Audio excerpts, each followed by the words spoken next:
बिस्मिल्लाहिर्रहमानिर्रहीम, अस्सलाम वालेकुम, वेलकम टू द बीनर सलीम शो। आज के दिन मैं आपसे इस बारे में बात करना चाहूँगी कि सुप्रीम कोर्ट ने और ख़ास तौर पर चीफ जस्टिस ऑफ पाकिस्तान ने ये साबित कर दिया है कि जो उनका ये वाला टेन्योर है इसमें उनका किरदार किसी पंचायती से ज़्यादा कुछ नहीं है। ऐसा क्या हुआ है, क्या ड्रामाई सूरत हाल इख्तियार की है, उसका खुलासा मैं इस वीडियो के अंदर करने वाली हूँ अगले चंद मिनटों में। तो आपने अपनी कमर की पेटी कसकर बांधनी है और कोशिश कीजिएगा कि इस वीडियो को आप एंड तक देखें। इसके अलावा मैंने आपको वज़ीर आज़म हाउस में जो हुकूमती इत्तेहादी हैं उनका एक इजलास हुआ है, उसकी अंदरूनी कहानी क्या है वो भी मैंने आप तक पहुंचानी है। And last but never the least, मज़े की बात यह है कि ख़तो किताबत का सिलसिला शुरू हो चुका है।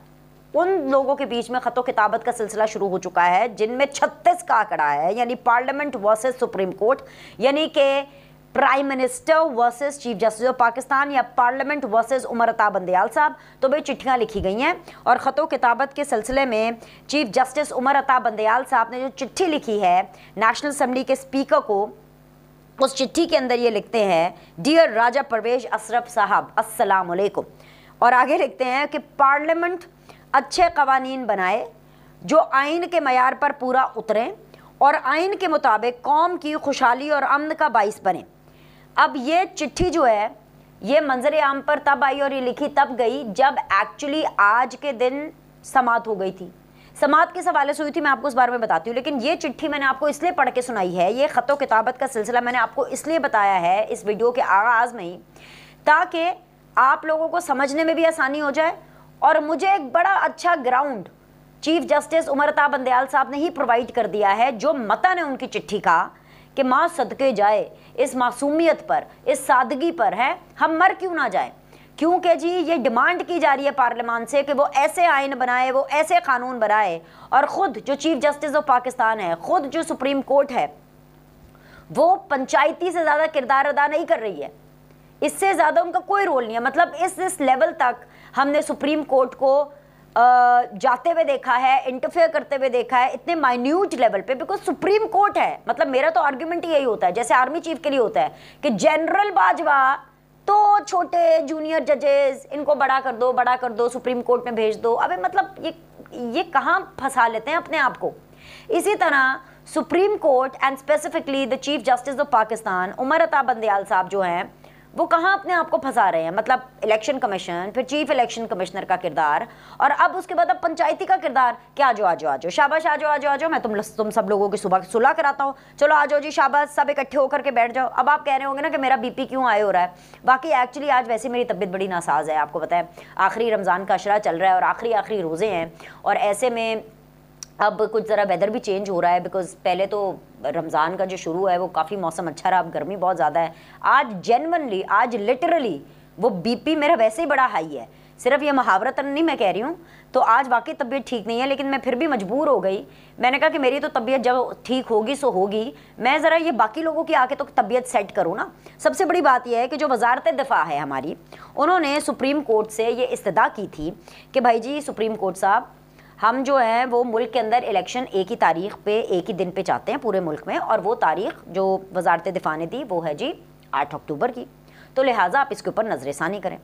अब जी सुप्रीम कोर्ट ने आज इस पर समाअत की सुबह में, और वजारत दिफा की इस्तदा को नाकाबिल समाअत का, ठीक है, उन्होंने कहा कि भाई सॉरी, इसकी मेंटेनेबिलिटी पर, ये एक लीगल टर्म वो इस्तेमाल करते हैं, मेंटेनेबिलिटी के ऊपर सवाल है, हम इसके ऊपर जो है वो समाअत नहीं कर सकते, ठीक है। और ये बात उन्होंने समाअत करके उनको बता दी। साथ ही साथ उन्होंने नोटिसेस जारी किए हैं बाकी तमाम लोगों को, मतलब बाकी पॉलिटिकल पार्टीज़ को, और मज़े की बात यह है कि कल उनको बुला लिया है कि आप आएँ। नोटिसेस जारी हुए, उनको बुलाया गया, तब बुलाया गया जब already chief justice of Pakistan अपना फ़ैसला दे चुके हैं, और साथ ही साथ ये सुना भी रहे हैं कि आज की समाअत में कि भाई हम फैसला दे चुके हैं, हम पीछे नहीं हट सकते, एक दफ़ा जो फैसला कर लिया सो कर लिया। अब आपने ये वाले जुमला ना याद रखना है, फैसला हो गया ना, दिया ना, सुप्रीम कोर्ट ने फैसला दिया 14 मई को इंतखाबात होने और जो कि नहीं होने, लेकिन सुप्रीम कोर्ट ने तो फैसला दिया ना, तो सुप्रीम कोर्ट ने कहा कि भाई हम इससे पीछे नहीं हट सकते, ठीक है। अब ये जुमला याद रखिएगा, बाकी मैं आपको आगे तफसीलात बताती हूँ। सुप्रीम कोर्ट ने क्योंकि कहा कि हम फैसला दे चुके हैं और हम पीछे नहीं हट रहे हैं, तो सुप्रीम कोर्ट ने एक बार फिर सियासतदानों के लिए गुंजाइश निकाली है। अब भला पूछे कि सुप्रीम कोर्ट का काम है गुंजाइश निकालना, मतलब ये कौन सा किरदार है जो सुप्रीम कोर्ट अदा कर रहा है? ये कौन सी ऐसी नई चीज़ है जो चीफ जस्टिस ऑफ पाकिस्तान करने की कोशिश कर रहे हैं? भाई आपने आइन कानून के हिसाब से फैसला करना है। हमें ये पढ़ाया गया पिछले दिनों में, ये बताया गया, पीट पीट के हमारे दिमाग में, हमारे पेट में घुसेड़ा ये चीज़ कि 90 दिन के अंदर अगर इलेक्शन नहीं होंगे तो पाकिस्तान का आइन ख़तरे में है, आइन के मुनाफी है ये चीज़। ठीक है, 90 दिन 30 अप्रैल को भी पूरे नहीं होते, मतलब गुजर जाते हैं ना, बियॉन्ड 90 डेज थी 30 अप्रैल की तारीख, और 14 मई तो वे बियॉन्ड 30 अप्रैल है, वे बियॉन्ड 90 डेज है, समझ रहे हैं? तो 90 दिन ना 30 अप्रैल वाली तारीख पे पूरे वो उस पर लागू होते हैं और ना 14 मई वाली डेट के ऊपर वो 90 दिन लागू होते हैं। ऐसे में दूर की कौड़ी लेकर के आ गए चीफ जस्टिस उमर अता बंदयाल साहब, और वो ये फरमा रहे हैं कि भाई हम तो फैसला कर चुके हैं, हम पीछे तो नहीं हटेंगे, लेकिन हाँ हम सियासतदानों को एक मौका देना चाहते हैं, हम एक गुंजाइश देना चाहते हैं, और इसलिए हम एक मौका देना चाहते हैं कि वो सब मिल बैठें और कोई एक तारीख मुल्क के इंतखाबात के लिए चूज़ कर लें।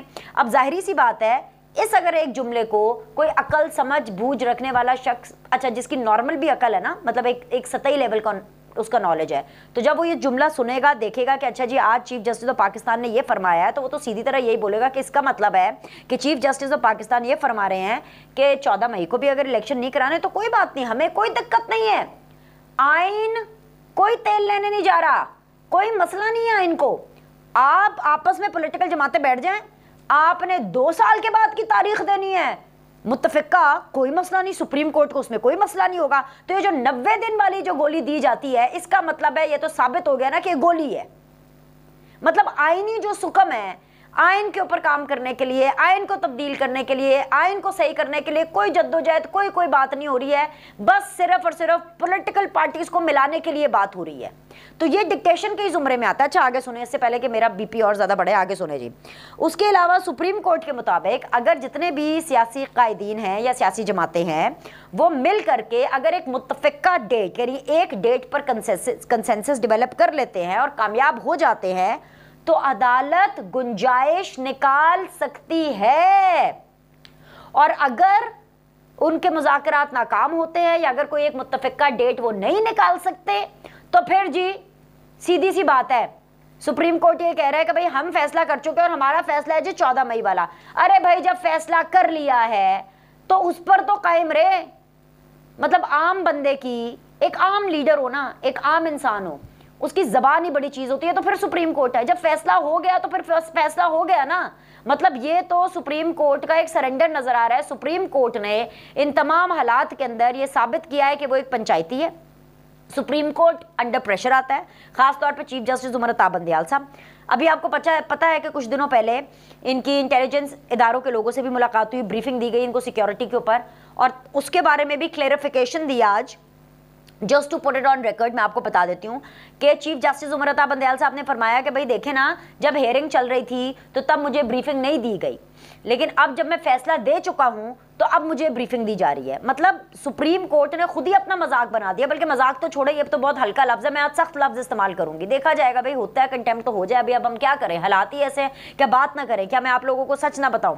मतलब सुप्रीम कोर्ट ने बेसिकली इस तासुर को भरपूर तरीके से फरोग दिया है, वो तासुर कि जी चीफ जस्टिस उमर अता बंदयाल साहब जो है वो पाकिस्तान तहरीक इंसाफ की बिहाफ के ऊपर ये तमाम चीज़ें लड़े। जो चीफ जस्टिस उमर अता बंदयाल साहब है वो पंचायती का किरदार अदा कर रहे हैं। उनका सिर्फ मतलब ये है कि भाई इंतखाबात जो हैं वो अक्टूबर से पहले हो जाएं, सितंबर से बेसिकली पहले हो जाएं, ख़ास तौर पे क्योंकि 16 सितंबर को उन्होंने रिटायर होना है, उनकी जो मुद्दत है वो ख़त्म हो रही है, और वो ये चाहते हैं कि जी इससे पहले इंतखाबात हो जाएं, और इंतखाबात होंगे तो फिर इसका मतलब है कि अगर इससे पहले इंतखाबात होते हैं तो जो वो वाली थेरी जो आपको बिलावल भुट्टो जरदारी साहब फ्लोर ऑफ द हाउस पे खड़े होकर के बता रहे थे कि वो जो प्लान था जिसके अंदर कुछ जजेस को भी एक्सटेंशन देने की बात हो रही थी, तो कहीं वो ये जजेस तो नहीं है, कहीं वो ये चीफ जस्टिस तो नहीं है कि भाई ये अपने रिटायरमेंट के टेन्योर से पहले मुज़ाकरात करके, दोस्ती करके, ग्रैंड डायलॉग करके, डंडा लोगों के सर पे मार के कि भाई डायलॉग करो नहीं तो मैं 14 मई को इंतखाबात करा दूंगा। है भाई, ये तो चीफ जस्टिस ऑफ पाकिस्तान को कुछ नहीं पता चले कि जो एपीसी चल रही है, जो मुज़ाकरात चल रहे हैं, अब जारी बात है कल तमाम फरीकैन को बुला लिया है तो पता चले कि तमाम फरीकैन को बोले कि हाँ जी लिख कर दो, तमाम पॉलिटिकल पार्टीज को कुछ भी हो सकता है।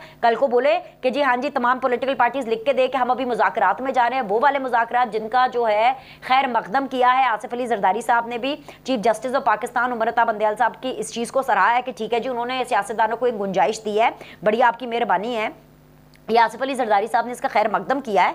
तो कल को पता चले जी चीफ जस्टिस साहब जो है वो सबसे के इन राइटिंग हमें दो, और जब सारे लोग इन राइटिंग इनको दे दें कि हाँ जी ठीक है अब हम मेज पे बैठने लगे, अब हम एपीसी करने लगे, अब हम मुज़ाकरात करने लगे, तो पता चले कि एक निगरान जज मुकर्रर कर दे जनाब एक निगरान जज मुकर्रर कर दें इनकी तमाम तर ये जो एपीसी हो रही है और जो भी मुशावरती और जो भी मुज़ाकराती अमल चल रहा है उसको मॉनिटर करने के लिए। मतलब कि आप समझ रहे हैं कि ये क्या सिचुएशन हो रही है, क्योंकि इसके ऊपर बहुत से सवालात उठ रहे हैं। वो इसलिए क्योंकि जो गिरदान हमें पढ़ाई जा रही है 90 दिन वाली कि 90 दिन में आइन ख़त्म, आइन ख़राब, आइन का ये, तो वो तो हो गया ना, वो तो हो गया, वो तो प्रेसिडेंट सेट हो गया।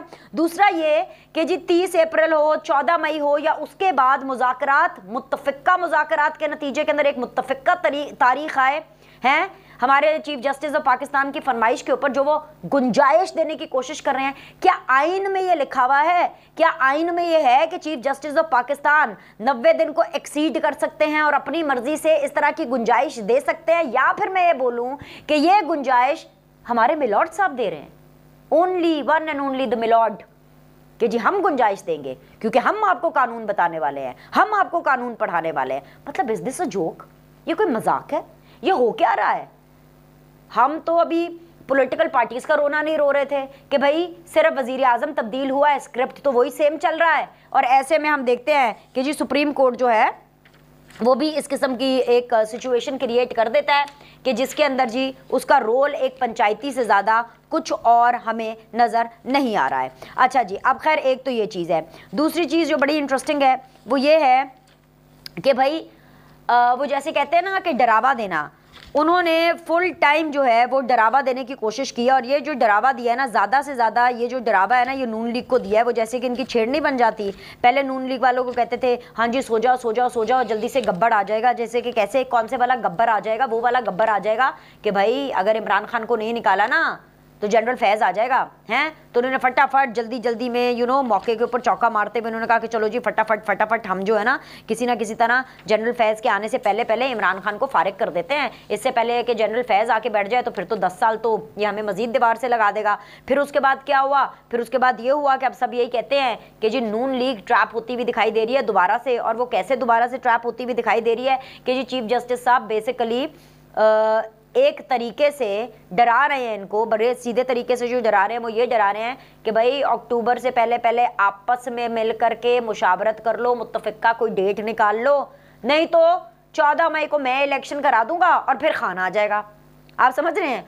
और इस प्रेशर के अंदर हुकूमत से कोई ना कोई गलती इस जुमरे में जो है वो हो सकती है। बिल्कुल वैसे जैसे कि आज फिर से ये जो चीफ जस्टिस उमर अता बंदयाल साहब PMLN को सुना रहे थे कि आपका जो सप्लीमेंट्री बजट है वो मुस्तरद हुआ है, आपको उसके नताइज का पता है? क्योंकि भाई आप हुकूमत है, हुकूमत के अंदर रहते हुए जो सप्लीमेंट्री बजट है वो कैसे हो गया, इसका मतलब है कि अदम एतमाद हो गया। तो हर वक्त जो है वो प्राइम मिनिस्टर को जो है वो होना चाहिए, मेजॉरिटी के अंदर होना चाहिए, ठीक है। एक तरफ से ये तरियां लगा रहे हैं, अच्छा ये वाली वैसे बात तो उनकी खैर ठीक है, ये गलत तो नहीं है, लेकिन दूसरी तरफ वो ये भी उनको तरियां लगा रहे हैं कि भाई अगर आपने मुज़ाकरात करके कोई डेट नैरो डाउन नहीं की ना तो फिर उसके बाद भाई जो हमारा फैसला उसके ऊपर अमल होगा। अरे भाई इतनी कंफ्यूजन किस चीज़ की? आपने फैसला किया है उस पर अमल करें, ठीक है। नहीं अमल होता तो फिर आगे जो रास्ता है आप उसको इख्तियार करें। अच्छा, अब दूसरी तरफ वज़ीर आज़म हाउस के अंदर भी जो है वो एक हुकूमती इत्तेहादियों का एक इजलास हुआ जिसके अंदर PDM के तमाम इत्तेहादी थे। अब उसमें तमाम लोग मुज़ाकरात के लिए तैयार है, यानी PMLN तैयार है, कोई प्रॉब्लम नहीं। उन्होंने कहा ठीक है हम बैठ करके बात कर लेते हैं। उन्होंने अपनी जो है वो 3 मेंबर की टीम भी बना दी है, 2 मेंबर PMLN के हैं, 3 मेंबर पाकिस्तान पीपल्स पार्टी के हैं। PTI ने भी जो है इस हवाले से अपनी जो कमेटी है वो बना दी है, उनके भी 3 मेंबर्स हैं। मौलाना साहब जो है वो डेरी इंट की मस्जिद बनाए हैं। अब मौलाना साहब नहीं मान रहे। अच्छा, अब वो मौलाना साहब के ऊपर तो वो मिसाल बड़ी पूरी तरह से उतरती है ना कि दूध का जला छाछ भी फूक फूक कर पीता है, क्योंकि मौलाना साहब के साथ 2019 में जो हुआ, जो बाजवा साहब ने उनको गारंटी कराई, जो जनरल फैज़ ने गारंटी कराई, वो गारंटी भी टैटा फिश, उसका भी कोई मोल नहीं निकला, उस गारंटी की भी रत्ती बराबर कोई जो है वो क्रेडिबिलिटी नहीं थी, क्योंकि बाजवा साहब और जनरल फैज़ मुकर गए, उन्होंने कोई ऐसी बात नहीं की। तो अब मौलाना साहब के हवाले से ये करना बहुत ज़्यादा मुश्किल है। लेकिन ये मुश्किल मरहला भी एक दफ़ा बिलावल भुट्टो और पाकिस्तान पीपल्स पार्टी ने अपने कंधे पर लिया है, और इसलिए उन्होंने अपने कंधे पर लिया है क्योंकि वो मौलाना फजलुर रहमान को मनाने की कोशिश करेंगे, और हत्तल इम्कान है कि जब तक ये वीडियो आप तक पहुंचे तब तक शायद मौलाना साहब मान भी चुके हों। अच्छा, मान के आगे क्या होगा? ये जो मुज़ाकरात होने वाले हैं ना, या जो हो रहे हैं, जिसकी तैयारी हो रही है, इसमें कुछ नहीं निकलना, ये सिर्फ टाइम बाइंग टैक्टिक्स है। तमाम तर पार्टीज़ मुज़ाकरात करेंगी और मुज़ाकरात करके ये नतीजा निकलेगा कि हमें इंतखाबात अभी नहीं कराने। उसकी बड़ी वजह यह है क्योंकि जो हो रहा है वो उसी स्क्रिप्ट के तहत हो रहा है जो कि स्क्रिप्ट में डिसाइड किया गया था। ये कौन सी स्क्रिप्ट है? ये वो स्क्रिप्ट है जिसके अंदर किरदार तो बदल जाते हैं लेकिन स्क्रिप्ट आपकी बिल्कुल वही रहती है। ये जो पूरी सिचुएशन है ये अभी भी इस्टेब्लिशमेंट को सूट करती है। वो इसलिए क्योंकि इस्टेब्लिशमेंट ये चाहती थी और वो बारहा इस बारे में अपना इजहार भी कर चुकी है। जनरल बाजवा भी बार बार सदर आरिफ अलवी साहब को कहते रहे कि जी मिलवा दो, बस एक दफ़ा आप इमरान खान साहब को शहबाज शरीफ के साथ बिठा दो, एक दफ़ा बिठा दे, एक दफ़ा बिठा दे। यानी दिल में दर्द है, इमरान खान का दर्द अभी भी इस्टेब्लिशमेंट के दिल में है, इनको किसी तरह बिठा दो भाई, ठीक है। अब भी इस्टेब्लिशमेंट यही कह रही है कि हम ए पॉलिटिकल है, सियासतदानों ने जो करना है आपस में मिलकर कर ले, ठीक है, और इस मामले को सॉल्व करें। स्क्रिप्ट वैसे भी वही चल रही है। वजीर आजम शहबाज शरीफ तब्दील हो गए हैं, पहले इमरान खान साहब थे। दोस्त ममालिक से बातचीत में सिपा सलार की बेपनाह काविशें हैं, ये बात इमरान खान भी करते थे, अब ये वाली बात शहबाज शरीफ भी कर रहे हैं। मैं कुछ नहीं कह रही भाई, आप लोग नाराज हो जाते हैं कि जी शहबाज शरीफ को कुछ ना कहो, तो मैं सिर्फ आपको बता रही हूँ वो बातें क्या कर रहे हैं, और आपको सिर्फ मैं सिमिलैरिटी ड्रॉ करके बता रही हूँ कि यही बातें इमरान खान साहब भी क्या करते थे। तो भाई सिर्फ किरदार बदला है, स्क्रिप्ट वही चल रहा है। IMF से मुआहिदा, इसहाक डार ने नींदें हराम करके मेहनत की है, ये वाली बातें इमरान खान साहब भी क्या करते थे। इसहाक डार की जगह कभी असद उमर आ जाते थे, कभी शौकत तरीन आ जाते थे, वही ना, नाम बदल जाता था, बातें वही रहती थी। इस दफ़ा शहबाज शरीफ साहब जो है वो इसहाक डार साहब के हवाले से बातें कर रहे हैं। सो जो सिचुएशन है और जो हो रहा है वो बिल्कुल इस्टेब्लिशमेंट फौजी भाइयों की ऐन तवक्कुआत और मंशा के मुताबिक हो रहा है, क्योंकि वही यही चाहते थे कि किसी ना किसी तरह इमरान खान साहब को जो है वो इसमें शामिल किया जाए। चीफ जस्टिस उमर अता बंदयाल साहब का इसमें ये स्टेक है, क्योंकि जो थ्योरी बिलावल साहब दे रहे हैं उस हवाले से अगर सितंबर से पहले इंतखाबात हो सकते हैं और हो जाते हैं तो फिर ऐसे में चीफ जस्टिस उमर अता बंदयाल साहब को एक्सटेंशन मिल जाएगा। आपने घबराना नहीं है, आपने परेशान नहीं होना कि एक ही होया, ठीक है। लेकिन अगर जो बात बिलावल ने फ्लोर ऑफ द हाउस पे कही, अगर उस बात में सदाकत है तो ये फिर मैं आपको लिख कर दे रही हूँ कि ये PDM की हुकूमत भी मिलकर सिर्फ टाइम बाय करेगी और इंतखाबात को हर सूरत में सितंबर से पहले, अक्टूबर से पहले नहीं होने देगी। बल्कि अगर अब ये इंतखाबात सितंबर अक्टूबर में अगर नहीं हुए तो ये इंतखाबात 2025 में होंगे। अभी के लिए लाइक करें, सब्सक्राइब करें, आपसे अगली वीडियो में मिलेंगे।